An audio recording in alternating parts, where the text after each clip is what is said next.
Welcome to this explainer. Today we are looking back at a moment in time that, well, it almost feels like ancient history now.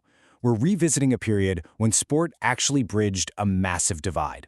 A fleeting window where the truly unimaginable happened out there on the cricket pitch.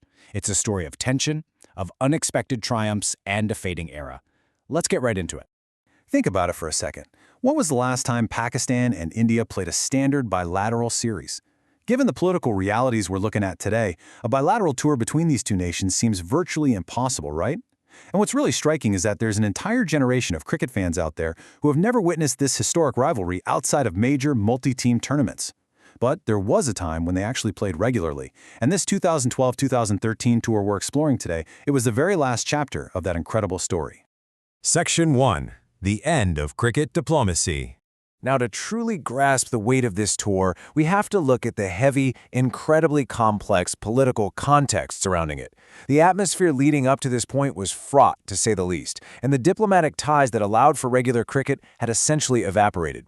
Back in 2004, we actually saw a beautiful phase of cricket diplomacy kick off with India's tour of Pakistan. It was this time of immense hope. But then, November 2008 happened, the tragic and devastating Mumbai attacks. This deeply affected relations between the two countries, and naturally, cricket became a casualty. India canceled their scheduled 2009 tour of Pakistan, and bilateral ties came to a complete, grinding halt. But then, almost out of nowhere, an unexpected moment of diplomacy sparked during the 2011 World Cup semi-final in Mohali. The Indian Prime Minister specially invited the Pakistani Prime Minister to watch the match. And that crucial meeting, it put both countries back on the same page to finally revive cricketing ties. So, following that Mohali meeting, positive talks started brewing between PCB Chairman Zaka Ashraf and the BCCI. And this culminated in a massive announcement in July 2012. The BCCI confirmed a short white ball tour for the end of the year, just 2 T20s and 3 ODIs. Honestly, for millions of fans, the format and the limited number of matches didn't matter one bit. The pure joy and unmatchable hype stemmed entirely from the fact that Pakistan-India bilateral cricket was finally, actually reviving. Section 2. Overconfidence and Media Hike. As we get into the build-up for this series, the energy shifts completely. The hype was absolutely off the charts, and the media frenzy surrounding this tour was just unlike anything else. Both sides had sky-high expectations, sure, but the narrative being pushed by broadcasters was uniquely aggressive. Their slogan, "Aa raha hai Pakistan aane do," which translates to, "Pakistan is coming, let them come." The sheer overconfidence radiating from the media was palpable. I mean, they had practically declared the Indian team the winner before a single ball was even bowled. It was this highly charged, almost arrogant atmosphere, basically setting the stage for an explosive showdown. Section 3. T20 Series. An even split. All right, December 22nd, 2012. The Pakistani team touches down in Delhi, led by Mohammad Hafiz. They're a young squad mixed with a few returning veterans, and they're walking straight into the Lions' Den to face a star-studded Indian side fresh off a series against England. Fast forward to Christmas Day in Bengaluru, and guys, the atmosphere is electric. India wins the toss, and the openers Gautam Gambhir and Ajinkya Rahane just absolutely dominate. They take the score to 77 for no loss. It looks like a bloodbath is imminent. But then, the brilliant Pakistani spin trio of Saeed Al-Jamal, Shahid Afridi, and Mohammad Hafiz completely choke the Indian batting lineup. They restrict this explosive Indian team to just 133 runs. In the chase, despite some early hiccups, Shoaib Malik and Hafiz stabilize the innings, and in the final over, with 10 runs needed, Malik absolutely smashes a massive 6 on the 4th ball to finish the game in style. What a match. Now, in that game, we witnessed contrasting but equally lethal bowling breakthroughs. On the Indian side, you had Bhuvaneshwar Kumar making his debut in that first T20, and he showcased an unreal amount of swing that sent stumps flying and totally terrified the Pakistani top order. On the flip side, you had Pakistan's Junaid Khan, a rising star bringing lethal left-arm pace that was about to become the ultimate nightmare for Indian batsmen. These two young bowlers completely stole the spotlight. Moving over to Ahmedabad for the second T20, the Indian team strikes back hard. Yuvraj Singh goes on an absolute rampage, smashing 72 runs off just 36 balls, which helps India post a massive 192. Pakistan fights back valiantly, they really do, but they fall short by 11 runs. So the T20 series ends in a thrilling 1-1 draw. But the real drama, the matches that would make this tour completely unforgettable, well, they were just about to begin. Section 4. The Chennai ODI Miracle. Welcome to the ODIs. December 30, Chennai.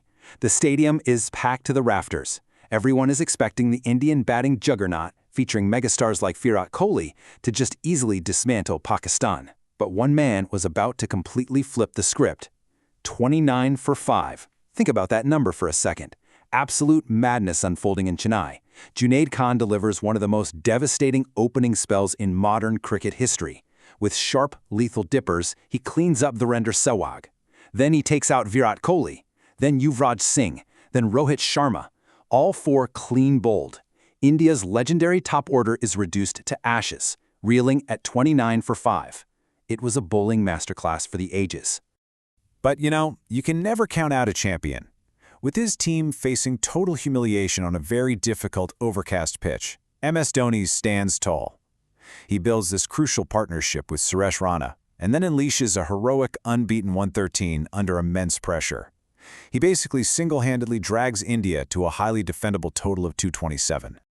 Now, chasing 227 in those overcast conditions was never going to be easy, and true to form, Bhuvaneshwar Kumar strikes immediately, reducing Pakistan to a very shaky 21 for 2. The pressure out there is suffocating. But cometh the hour, cometh the man, Nasir Jamshed. Playing a flawless, brilliant innings on a really tough pitch, Jamshed scores an unbeaten 101. He anchors the chase perfectly and secures a massive 6-wicket victory for Pakistan. No way anyone saw that coming after that start. Section 5. Sealing a historic victory. The momentum is now entirely with Pakistan as the tour heads to the iconic Eden Gardens in Kolkata for the second ODI on January 3rd. Could Pakistan actually seal the series victory in India?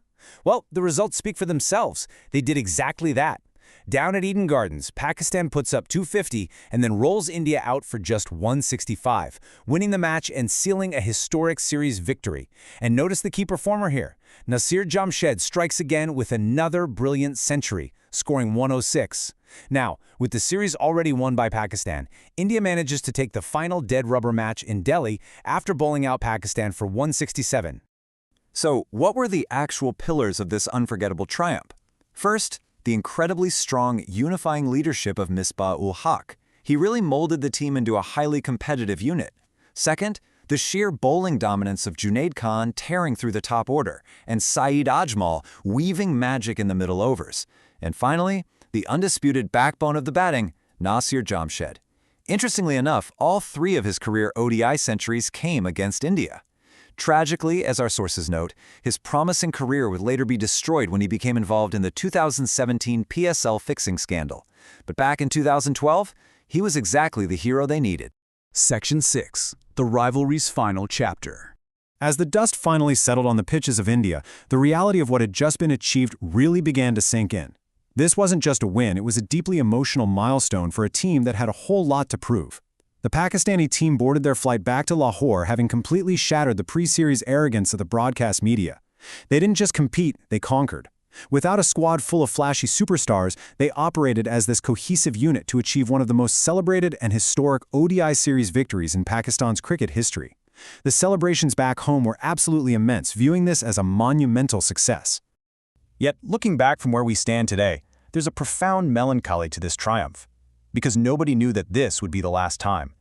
Because of the enduring political hatred and tensions mentioned in our sources, it seems nearly impossible that we will see a bilateral series resume anytime soon. We now have a whole generation of fans completely devoid of witnessing these iconic moments. There will be no more Virender Sehwag smashing 300s in Multan, and no more Pakistani pacers delivering back-to-back toe-crushing Yorkers at Eden Gardens. It's an era of sporting magic that has, sadly, faded into the past. And that leaves us with a lingering question to ponder. For those of you who were lucky enough to actually witness it, what is your favorite memory from this forgotten era of the India-Pakistan rivalry? It's a question that reminds us of the power of sport, the intense passion it brings, and the chapters of history that we can only hope aren't closed forever. Thank you so much for joining me on this explainer. Keep learning and keep asking questions.